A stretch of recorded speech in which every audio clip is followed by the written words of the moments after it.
Welcome to the Science of Success. Introducing your host, Matt Bodnar. Welcome to the Science of Success, the #1 evidence-based growth podcast on the internet, with more than 3 million downloads and listeners in over 100 countries. In this episode, we show you how to solve any problem in your life using a simple and no-risk tool that you can start with right now. We dig into why you get stuck on problems and how we often deceive ourselves. We talk about why reasons are often a ruse and how they can become even more dangerous when they turn into excuses. We share these ideas and much more with our guest, Dr. Bernard Roth. Do you need more time? Time for work? Time for thinking and reading? Time for the people in your life? Time to accomplish your goals? This was the #1 problem our listeners outlined, and we created a new video guide that you can get completely for free when you sign up and join our email list. It's called How You Can Create Time for the Things That Really Matter in Life. You can get it completely for free when you sign up and join the email list at successpodcast.com. You're also going to get exclusive content that's only available to our email subscribers. We recently pre-released an episode and an interview to our email subscribers a week before it went live to our broader audience. And that had tremendous implications because there was a limited offer in there with only 50 available spots that got eaten up by the people who were on the email list first. With that same interview, we also offered an exclusive opportunity for people on our email list to engage one-on-one for over an hour with one of our guests in a live exclusive interview just for email subscribers. There's some amazing stuff that's available only to email subscribers that's only going on if you subscribe and sign up to the email list. You can do that by going to successpodcast.com and signing up right on the homepage. Or if you're driving around right now, if you're out and about and you're on the go, you don't have time, just text the word SMARTER to the number 44222. That's SMARTER to the number 44222. In our previous episode, we showed you how to command your focus and attention. We discussed why many people have the wrong idea of what it means to be productive, and how thinking that you need to boil your life down to spreadsheets and checklists is the wrong way to approach productivity. We shared the secret ingredient for true productivity and looked at exactly how you could implement it practically and realistically in your life with our previous guest, Chris Bailey. If you want to feel more focused and productive, listen to that episode. Now, for our interview with Bernie. Please note, this episode contains profanity. Today, we have another exciting guest on the show, Bernie Roth. Bernie is the co-founder of the Hasso Plattner Institute of Design at Stanford. He's one of the world's pioneers in robotics and the primary developer of the concept of the Creativity Workshop.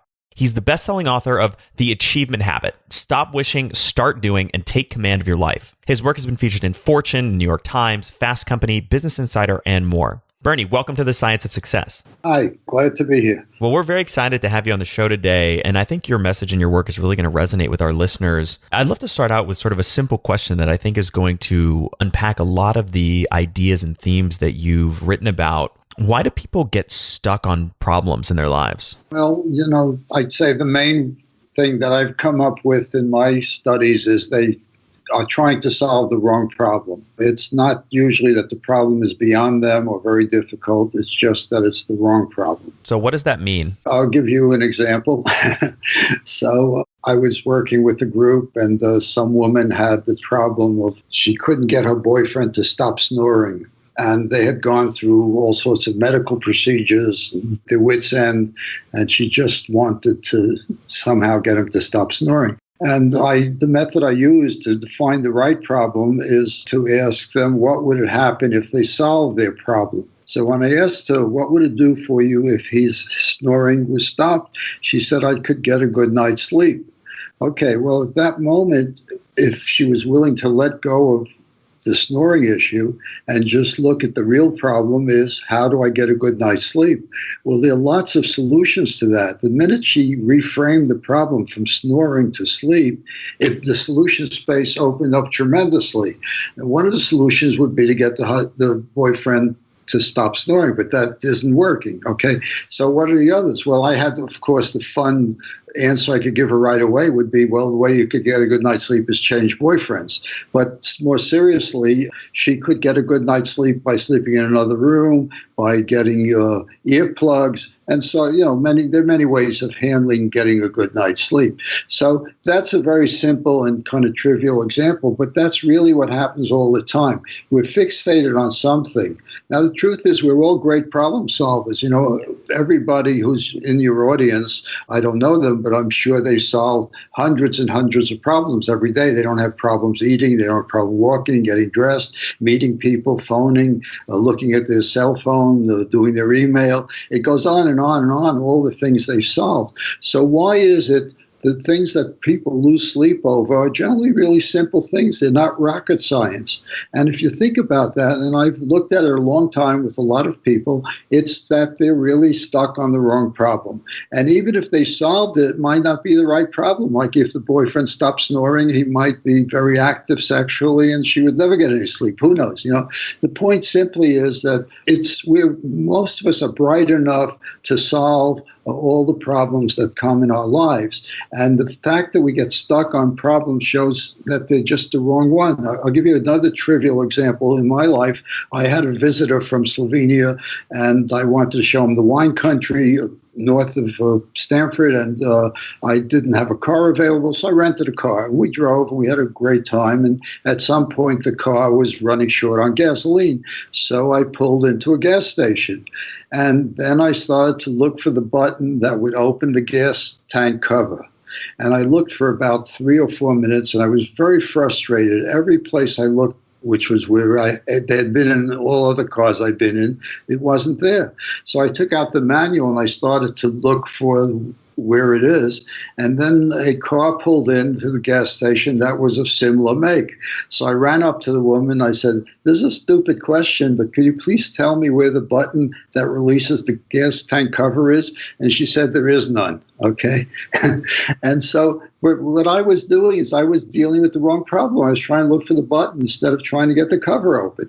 And it's a simple example of the kinds of things we do. We think we're actually working with a solution that doesn't work, and we think it's a question.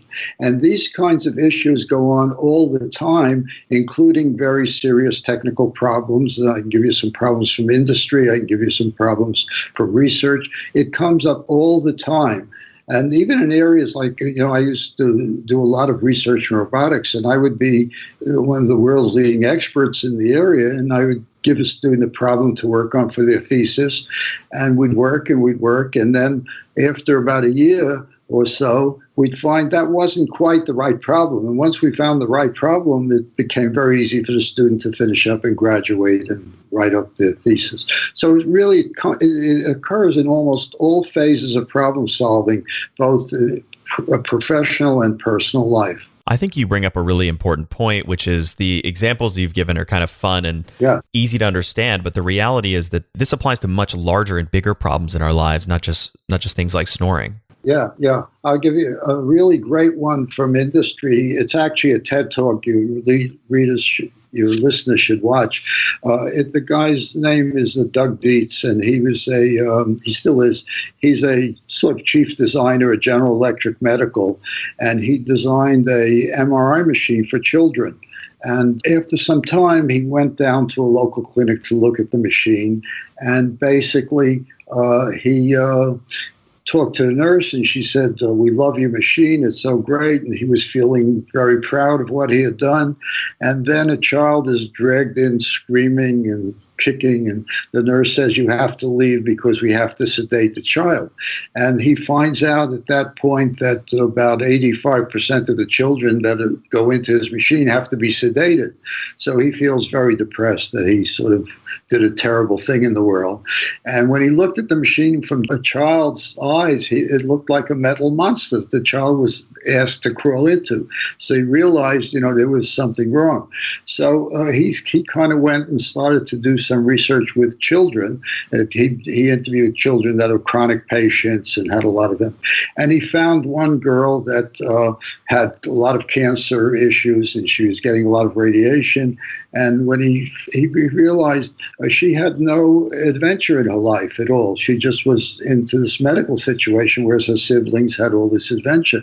So he realized really the problem was, how do I put some adventure into this woman's life, this girl's life? And what he had GE do is they repainted the rooms where they had these machines in the clinics. So they made an adventure series. They made one like a pirate ship. They made one like going to camp. And it changed. They made comic books.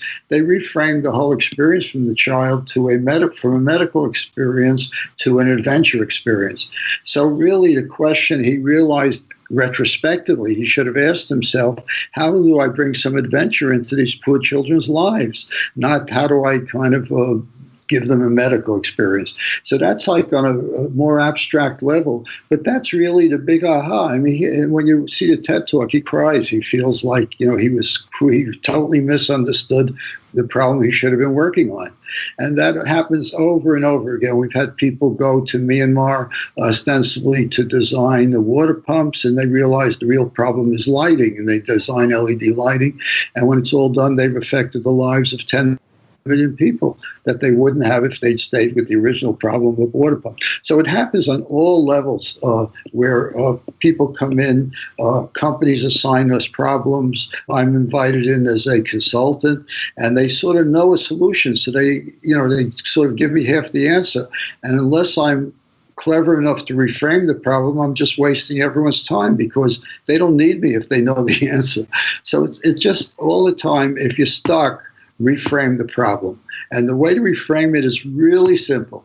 It's just ask yourself what it would do for you to solve the problem, and then work on that as the problem, not the original one. It's very easy to execute, and I cannot tell you how many emails I get from people who've read about it in my book or heard it in one of my lectures, who find it's a really great tool. And it's a no-risk tool. I mean, if it doesn't work, reframe it again. And the way to reframe it is just simple. What would it do for me if I solve this problem? And that gives you your new problem. I love that reframing tool, and I want to dig into it, but I want to come back. Can you kind of explain and elaborate a little bit on this idea that if you're stuck on a problem, it's the wrong one? And why do we get so fixated on solving the wrong problems? It's just because our mind picks a solution.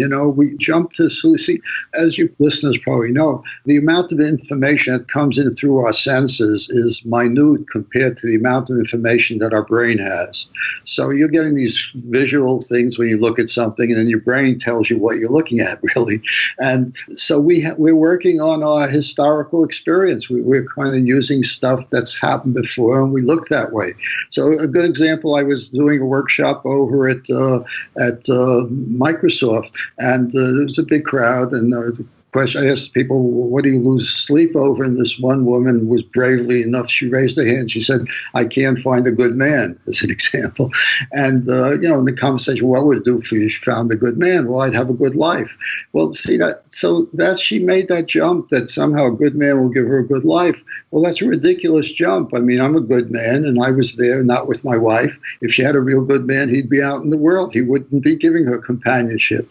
So the point simply is, we have a need, and we try and jump to figure out what's going to satisfy it, and often it's the wrong thing. It's the classic thing when people have anxiety and they stuff themselves with food and they get fatter.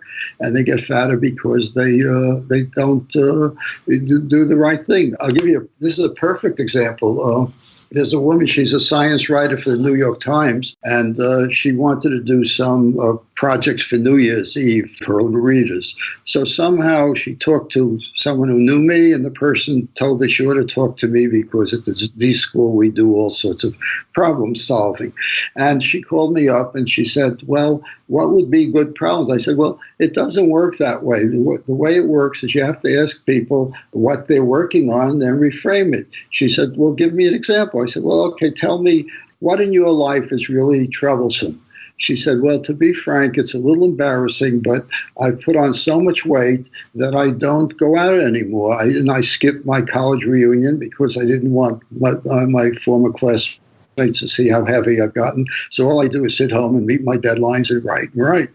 So I said, well, okay, so what would it do for you if you lost? I mean, have you tried to lose weight? Oh, I've tried everything. All right, well, what would it do for you if you lose weight? She said, well, I'd have a social life. So I said, okay, forget about losing weight. Just work on your social life. And she said, thank you, I'll think about that. And then I didn't hear anything from 2 months or something. And then I got an email from her. It says, look at my next Tuesday's column.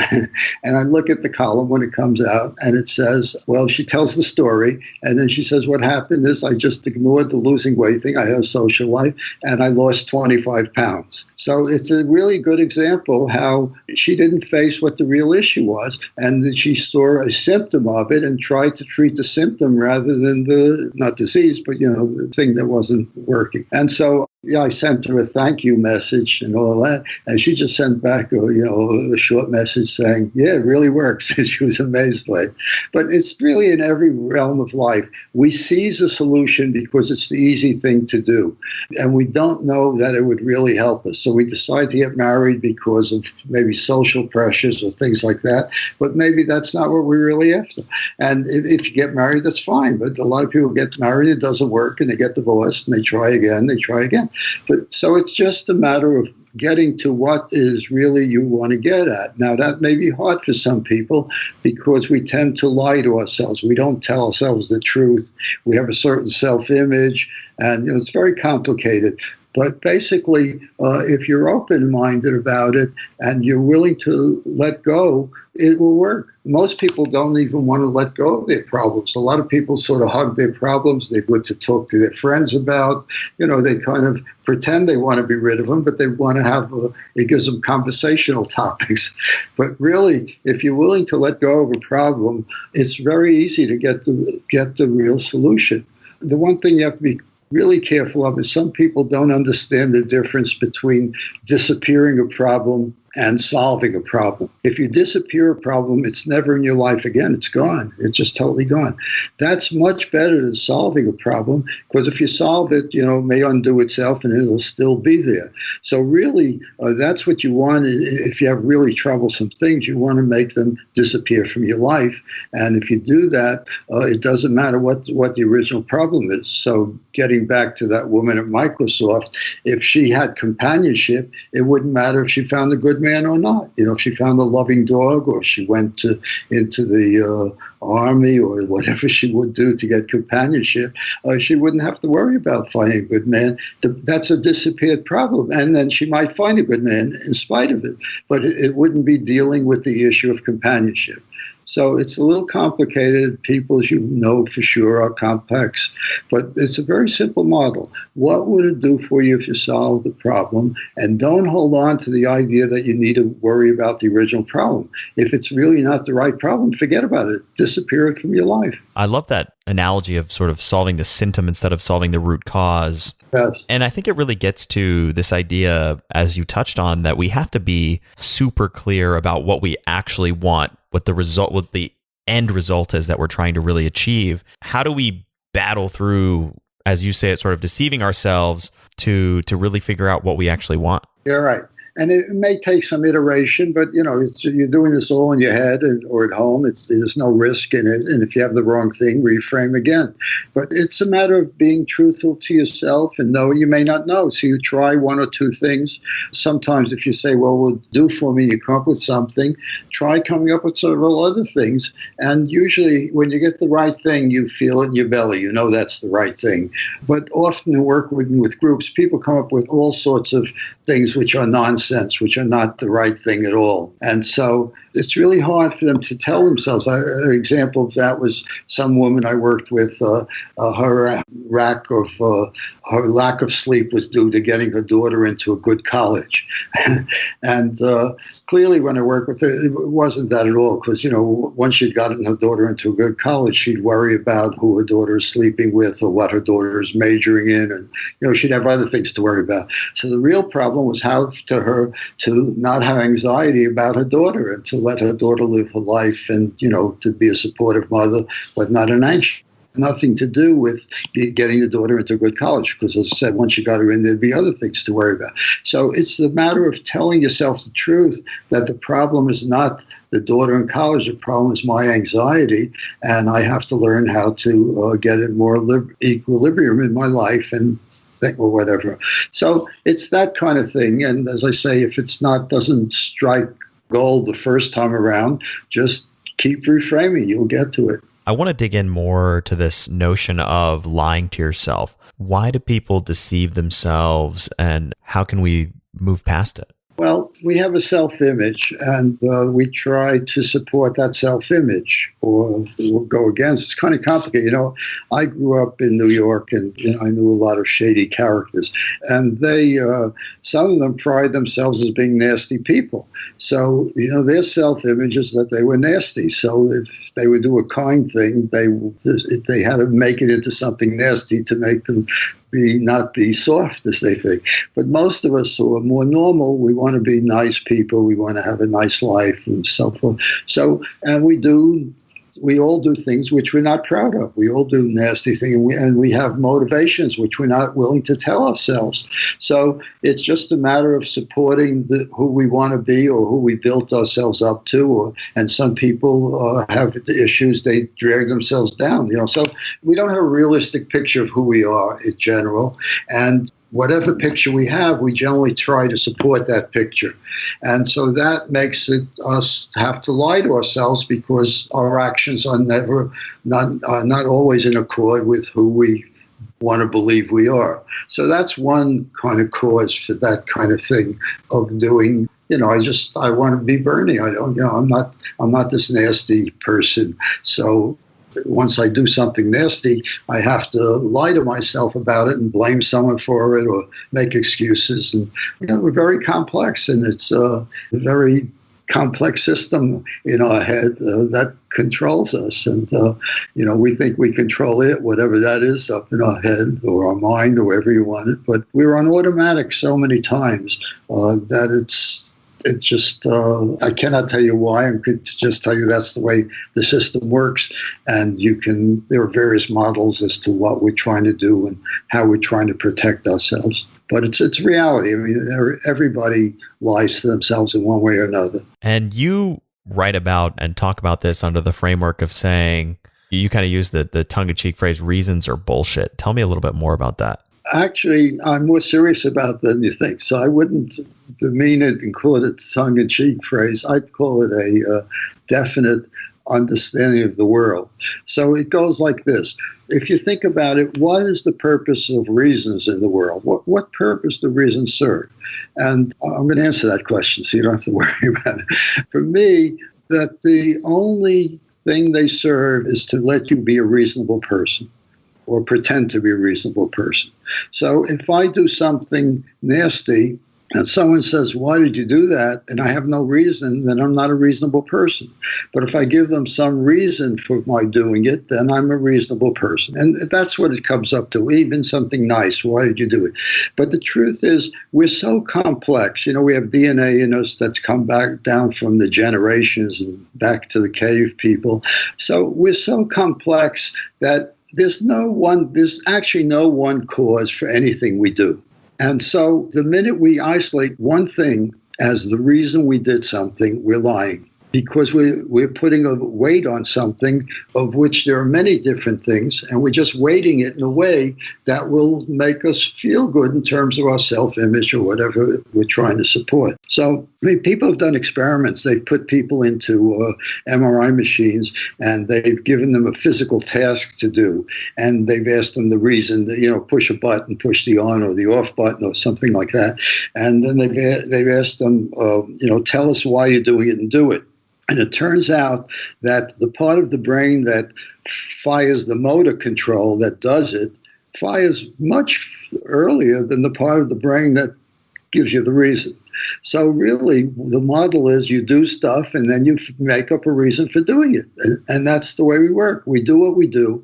I'm not thinking about what I'm saying to you now. It's just coming out of me automatically. Okay. So if you ask me, why'd you say that? Well, I'll think up a reason to tell you. I don't want to be rude to you, Matt. So but I have no idea why I said it. It just came out of my mouth and my brain. So that's the way we operate. There's many reasons for everything, but we pick the one. I often tell the groups, if I'm talking to a big group, often my mouth gets dry when I talk about it. And if I say, when I get to talk about reasons, and if I say, if you ask me why my mouth is dry, I'll say I'm talking a lot, which is true. But that's not why my mouth is dry. It's true I'm talking a lot. It's true my mouth is dry, but I don't tell them the rest of the story. The rest of the story is I'm always dehydrated. My wife's always on my case. I don't drink enough. Invariably, I may have drunk a bottle of wine the night before. I may have biked 10 miles. There's got a whole bunch of factors why my mouth is dry. And I don't really know which one it is. But the obvious one that makes me hides stuff about me I don't want to tell the group and makes it sort of obvious is I'm talking a lot and my mouth is dry. No one questions that. That's a good reason. I actually use you put 5 O's if you read my book for good, meaning no reason is good. So this whole idea it's a good reason that my mouth is dry, but that's nonsense because my mouth's dry even when I'm not talking on times. So it's that kind of thing. We have like a simple cause and effect model, and it doesn't work that way. It's much more complicated. There's no one cause for anything practically. And it goes back in your history. I mean, you don't know most of these things. And the ones you know, you're going to pick the one that is the most advantageous in your conversation. So who cares, right? It's fine. What do I care what reasons you give me? Yeah, it's just conversation, right? But the problem is with that, if you use reasons, they're often excuses. And that's the devastating thing with reasons. They're often excuses, and if you keep using the excuses and you keep believing it, you'll never change your behavior. So that's why I'm very concerned, and I picked a strong phrase like reasons are bullshit, meaning that any reason for human behavior is bullshit in the sense it's not the reason. There's many reasons for everything you do, and when you pick one reason, it's bullshit, and I don't care, it doesn't matter. But it does matter to you if, in fact, you want to change your behavior. And it's often an excuse for not getting stuff done. It's an excuse for not delivering the way you want to and for not living the life you want to. It's an excuse for not losing weight. It's an excuse for being late. It's an excuse for not getting the job done. It's an excuse for everything. And you'll never change if you don't face the truth. My epiphany came some years ago. I was on the board of directors of a company in Berkeley, and I would be invariably late to the board meeting. Invariably. I was never on time to a board meeting. And I'd come in and I'd say, in those days the highway was called Highway 17. I'd say, the traffic on Highway 17 was terrible. And they'd say, it's okay, Bernie. But at some point I realized it isn't okay. And these people have other things to do with their lives and they shouldn't be waiting on me. So I realized I should either get off the board, or I should shape up and be responsible and give it enough valence in my life to be there on time. And once I did that, I just left early. I mean, it's not rocket science, because before I would always just leave just in time, that if there was no traffic in Palo Alto, no traffic on the road up to Berkeley, no traffic in Berkeley, I'd be there on time. But there was traffic. Could you imagine that? There was traffic on the road, and I was always late. So once I left early enough, my whole life changed. I went from the person that was always late on everything to the pain in the neck who always starts everything on time and is never late at all. And my life is much better. I don't have to weave in and out of traffic, risking everyone's life, and I don't have to make excuses. And it just works so much better. Well, I would have never done that. I would have never changed if I had just believed my bullshit reason of the traffic. And it was true there was traffic, but that was not the reason I was late. Okay, there were many reasons, okay, including not leaving on time. So not leaving early enough and not giving enough of a concern for being there, for my responsibility to the board. So it's that simple thing. The minute I stopped lying to myself and I could tell myself the truth, it was easy to change the behavior. But if I kept lying, I would have never done it. So that's what's the important thing about just keeping in mind, reasons are bullshit. I work with people in the D school. Nobody gives a reason. They start with, well, I'm not going to give you the reason, Bernie. Nobody gives a reason for anything. They just do what they do, or they don't do what they do. And they just say what's happening, what's not happening. Another great example is, I get several emails a month from somewhere in the world. Nowadays, it's Iran and China, Pakistan, of students who want to come to Stanford to do a PhD with me.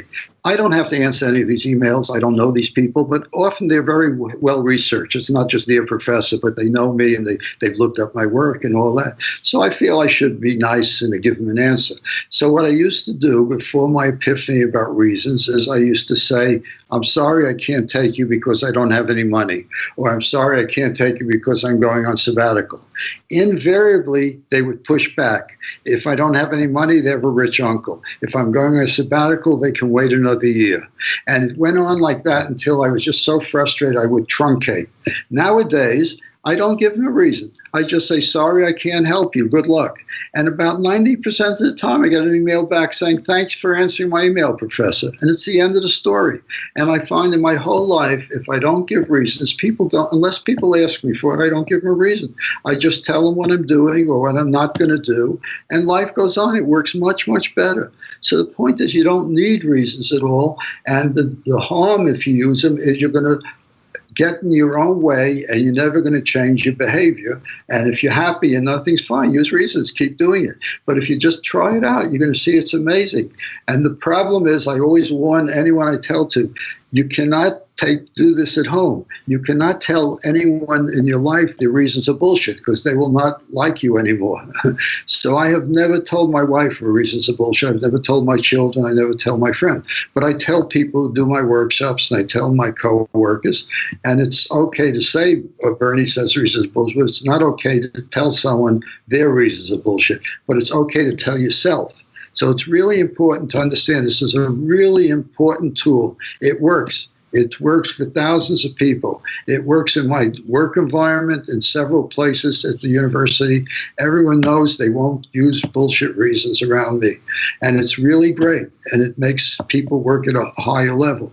But do not tell anyone else. If you see people doing it, just smile. Just fix yourself. Don't fix anyone else, so you're going to get into trouble. So that's a long answer for reasons.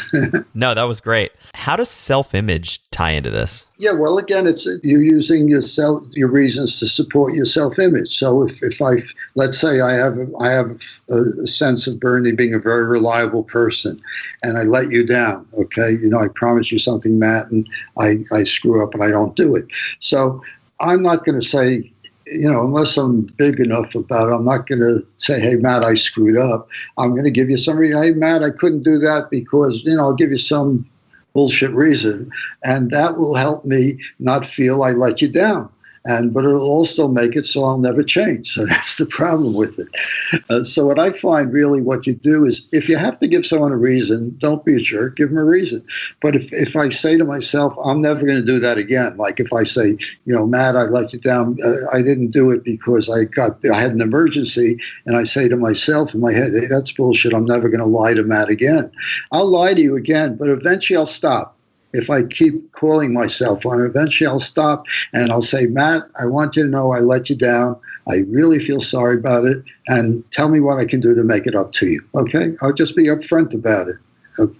And that's the difference between just being about what you are and taking responsibility for what you do. And then you can become a better person if you want to. It's really easy. I think it makes so much sense that if you almost reframe reason and just substitute that with the word excuse, in many cases, you can essentially plug and play that, and yet it completely changes the context of the statement. And that's the value in the whole concept. For me, that's the most valuable part of the whole concept. And most people won't use the word excuse, but they'll use the word reason. So what I'm doing is, by calling it out that way, I'm making myself and others conscious of that, and it does really work. It does really cut down for these nonsense reasons. And it lets you change. I mean, that's the main thing to me. The main advantage is you can change. And that's what I would like to do in my life. I'd like to be the best Bernie I possibly can. And I'm working on it. I'm so excited to tell you about our sponsor for this holiday season, the incredible organization, The Life You Can Save. I'm sure you get overwhelmed by the countless giving opportunities out there. You feel confused, frustrated, and unsure about what the best thing to do is.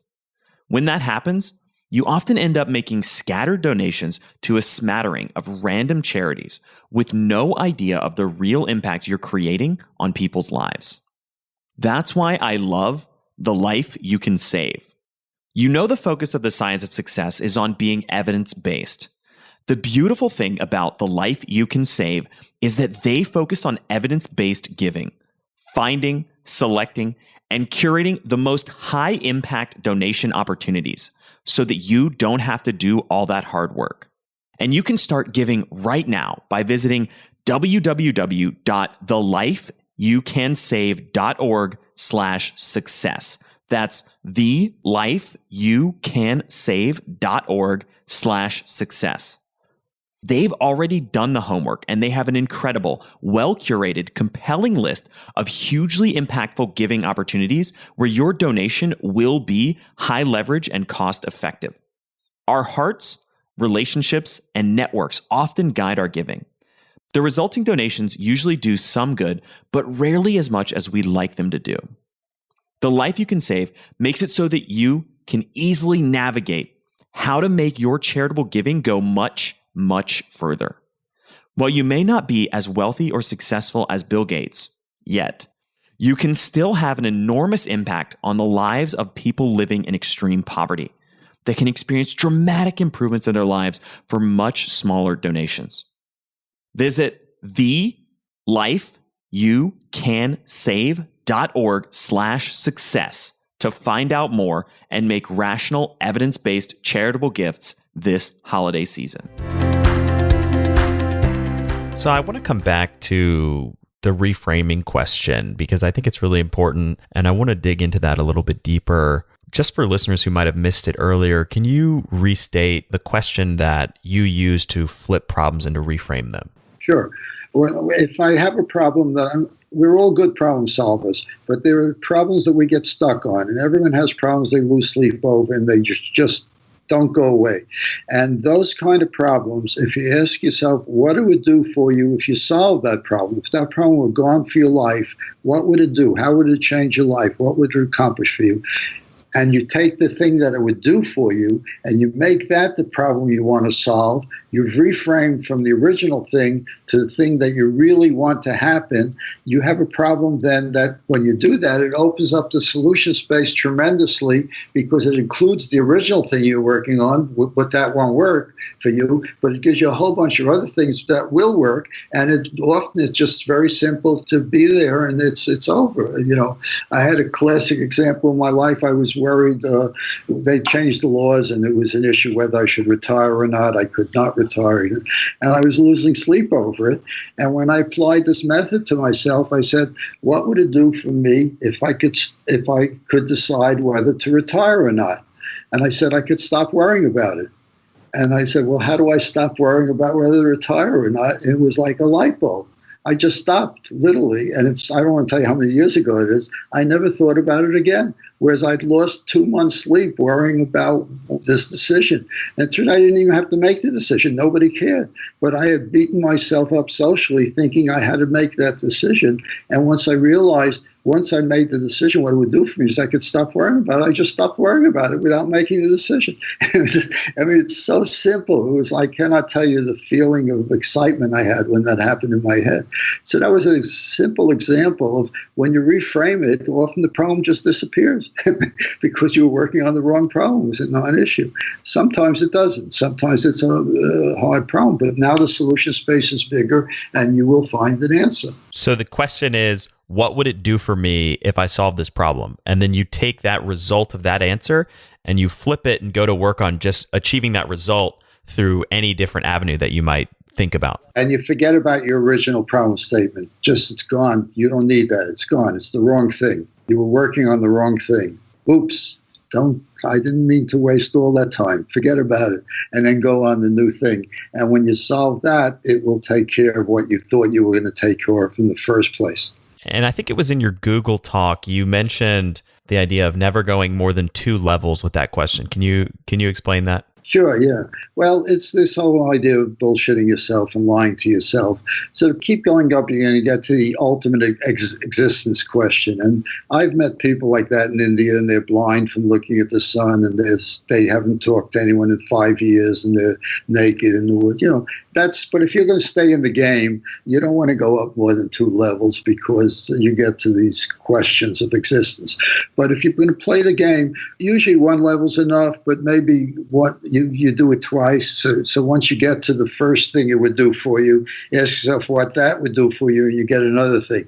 And you can keep going on. But the truth is you've been lying to yourself, because once you go up 1 level, or at most 2, you have to know what the real question is. And if it isn't, you have to just go back and start again, because I have that in workshops all the time. The people want to keep going, and it's nonsense. There's never a need to go beyond 1 or at most 2 iterations on that.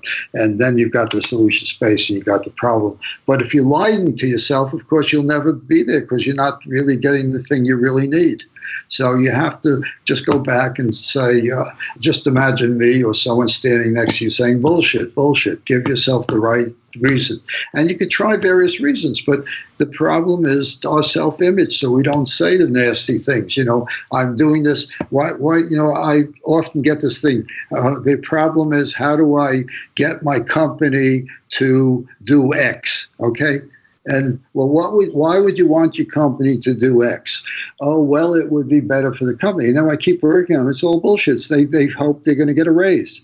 They hope if they get the company to get X, they'll get recognized and their boss will give them a raise. So the question is really now how to get the company to do X. The question is, how do I get a raise? It's a total different question. They can get the company to do X, and they could even get fired. Who knows?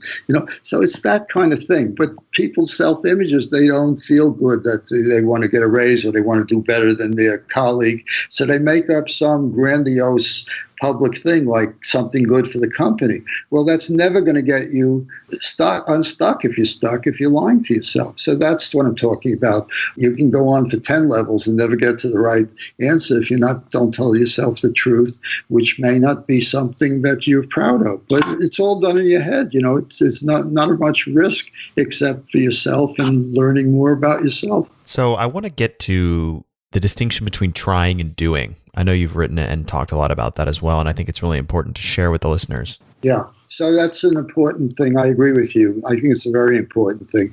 The first thing is that, Yoda aside in Star Wars, where he says there's no try, there's only do, there is a try. And the trying is okay. There's nothing wrong with trying in the world. And there's nothing wrong with doing. And the problem is we conflate the two. We think they're the same thing, and they're not. And the way I see it, if you're trying to do something, it might or might not happen. And if you're doing something, it's going to happen no matter what. Okay. And so what happens is people think they're doing, but they're really only trying because they run into an obstacle and they're defeated. And if people are easily defeated, that's called trying. It's not called doing. And it's okay.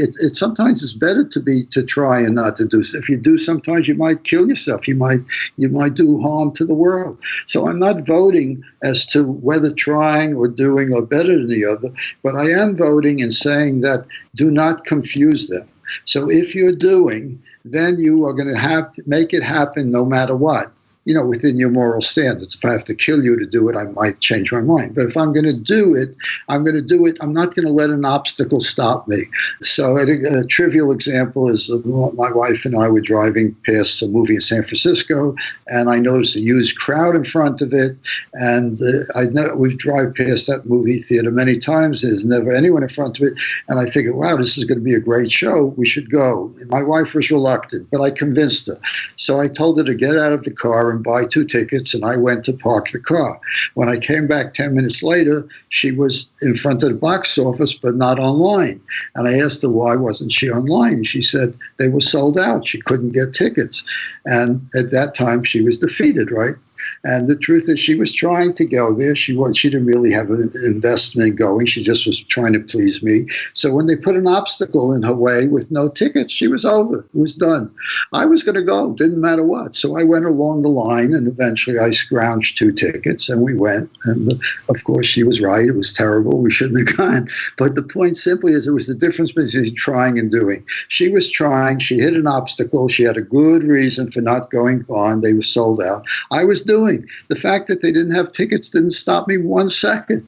I just walked down the line, and I got tickets. I bought some tickets from people. So I was going to go in no matter what. I was going to spend it. It wouldn't matter how much money. I actually bought the tickets at face value, but I would have spent a lot of money because I wanted to go. It's as simple as that. You understand? And I had another example, which is the opposite one. I was supposed to go to Dallas-Fort Worth because someone had given me some research money. I was glad to have the money, but I really didn't want to go to the meeting. And I got to the San Francisco airport, and it was a miracle. All the flights to Dallas-Fort Worth were canceled because of snowstorms. So I called up. I said, I'm sorry, I can't come. And they said, that's fine. That was the end of the story. Now, the truth is, I was trying to get to Dallas, and I got a good excuse not to go there. But if I was really going to go to Dallas, if my life depended on getting to Dallas-Fort Worth, the fact that the airport was closed with a snowstorm would not have stopped me. Okay, I still could have gotten there if I really wanted to get there. And that's what you have to understand. The difference between trying and doing is there will be obstacles often. And if you're trying, you'll stop. And that's fine. Nothing's wrong with it. It could be the best thing. But if you really want to do it, the obstacle will not stop you. It's just an excuse if you use the obstacle. It's a bullshit reason. So it all ties together. Bullshit reasons come up all the time in making us go from when we're doing something to trying to do it. They convert us because they stop us. And there are so many stories about miracles that happen by people transcending these obstacles. It gets them to a much better solution than if there were no obstacles. So in a way, the obstacles are in fact often a gift. They're not really a deterrence unless you let it be a deterrence, you see. So that's what I mean, the difference between trying and doing. I love the idea that this trying-doing distinction mirrors in many ways the same principle of moving beyond excuses and reasons and moving into execution. Absolutely. It's a good application of bullshit reasons, because often as I say, you're doing something and you get frustrated and you stop, and then you have a good reason why you couldn't do it. My wife had a good reason why she couldn't do it. They were sold out. She wasn't lying. It was the truth. But that's not why you shouldn't go to theater. That's the same thing. These reasons they're nonsense, because there are lots of ways of handling stuff. And I had a friend, I met him when he came to Stanford. He had a back injury in the shower. He was a swimmer, and he had a back surgery, and the surgeon told him he's never going to swim again competitively. And he didn't listen, and he actually went to the Olympics, and he set a gold medal and set a world record. And he's a serial entrepreneur, and he told me that taught him at a very early age that if you get an obstacle, it doesn't necessarily stop you. And walking around the obstacle can really be something, because he was a better swimmer than if he hadn't had that accident in his mind. So it's that kind of thing, really, that it's just how determined you are. And it's kind of magic. You see that all the time around the university. Students get frustrated with something, they walk away, and some other student is more perseverant, and they go through and they get it. Some people are just built into them. The minute they encounter a no, they mean, I can't do it. Others, the minute they encounter a no, they get excited, and I'm going to do it in spite of that. And it's just your attitude towards life. I love this idea that obstacles are gifts, and sometimes they can even result in a stronger outcome or a better result once you've transcended them. Sure, yeah. If you don't, you're doing it in a prosaic way. If there's no obstacle and everything, it's just you're going to do what everyone else would do. But if you get the obstacle, then you got something, If I had gone to Dallas-Fort Worth magically, I'd have a story for the rest of my life instead of just going home reading a book. So, if I had chosen to take the heroic path, but I wasn't going. It was a gift, because I was very glad to try to get there, not get there. So it's that way, all the time. If you think about the things in your life that you're really proud of, usually it's because you got through an obstacle and you did something that was amazing for you. You've also touched on this notion about the distinction between power and force and how that interacts with doing and trying. Yeah, so I think that's an important notion also. I think that if you, I do an exercise in my groups where I hold something and I ask someone to try and take it away from me. And then I change the rule and they don't succeed. And then I ask them this time, it's a different instruction, take it away from me. Don't try to do it, take it away from me. And what often happens, they just try harder. They just try. So what they do is they're trying to use force. The first time they're using a little force, the next time they're using a greater force. But if they're really going to take it away from me, they have to use power. They have to whisk it away that I don't even know it happened. It's sort of a keto to these exercises, your mind. If they exercise power, I wouldn't have a chance. They would just take it. It wouldn't even be a contest. It wouldn't be struggling over it. And that whole analogy is really important because in life, it's much better to be powerful than it is to be forceful. So if it really doesn't go and we're using force, it takes a lot of energy to try and use a lot of force and stuff. But if you're powerful, you just do it. It's sort of beyond worrying about it just flow. It's sort of a flow is a kind of a good analogy to it. In one case it flows, in the other case it's effortful. And in my case, if it flows, it's powerful. It's a power. It's not a struggle, which is force. Now you might get there with force, but it's even you get it. It's not so elegant, and it's kind of fatiguing. So I think it is a really good notion to understand in life. It's much better to be powerful than forceful, and it's sort of a different. In my mind, it's a different color, different kind of personality, and all that. So I could be in D school. I could be a forceful boss. But I think of myself as a powerful boss because I lead from the bottom and I don't force anyone to do anything. I lead by example and I feel very powerful because I know what's going to happen. Whereas it's forceful, I have to watch them and track it. And I don't watch anybody. I just feel the power exudes out of the place itself.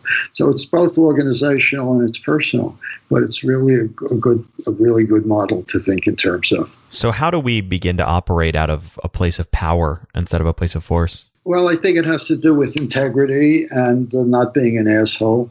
So I think in general, people that are assholes try and be powerful and, exert their whatever it is. They may be in a position where they can do that or they may not, then it doesn't work. It's not appropriate. But I think force comes from kind of a negative instinct, a pushing around instinct, and power comes from just a powerful being, just your own self. You exude what you're doing, and you're confident in it. You know what your level is. You know what's appropriate for you, and you work that way. And you may recruit others, but it's done from a freely given thing, not from a forceful thing. So I would say that's my intuitive model of what I'm talking about there. So it's a matter of having confidence in yourself and doing what feels the right thing for you. And if it isn't, and you're working hard and you're forcing, maybe you ought to figure out some other way to be you or some other way to work. So it's a subtle notion. But I think for me, it's a powerful notion. It just, and in that one exercise that I mentioned to you about taking something away from me, I just feel it with people. I cannot tell you the difference between tugging and forcing and just the power of, I can't even resist. There's no chance that I'm going to hold on to it. And that happens very rarely, I might mention. But it does happen on occasion. Most of the people use force all the time. Overall, I think this seems like a winning formula for execution. Reframing your problems, not letting bullshit reasons get in your way, and operating from a place of doing. All of these seem like a really powerful combination for achieving any result that you have in front of you. I agree wholeheartedly. It works for my life. My book is basically based on my life experience as a professor and as an engineer. And I've been teaching this stuff for over 40 years, way before there was a D school. And I cannot tell you how many people are out there who I meet years later and they say, that class changed my life. I'll never forget. They always pick something like reasons of bullshit or trying or doing or reframing. And I cannot tell you how much that helped me, Professor. Thank you. And now after the book's out, I get all these emails from people. I've had this problem for 30 years, and by chapter 3, it was gone. Thank you. So it works. It all works. And, it's like everything. Not everything works every time and every moment for everyone. And there's enough in it that it is really useful for you to apply in your life. But you have to use it. I mean, I have a colleague, he comes to a workshop I do once a year, and after the workshop, he says, that reframing stuff is great. I do an exercise in the workshop. He says, they took care of my problem again. And I'm nice to him. I hug him and I thank him. But I'm wondering, why does he wait every year for the workshop to do it? Why doesn't he do it himself during the year when he has a problem? And so from that, I've gotten the idea that a lot of people, they listen to things or they read things and they believe them and it's good, but they don't apply them.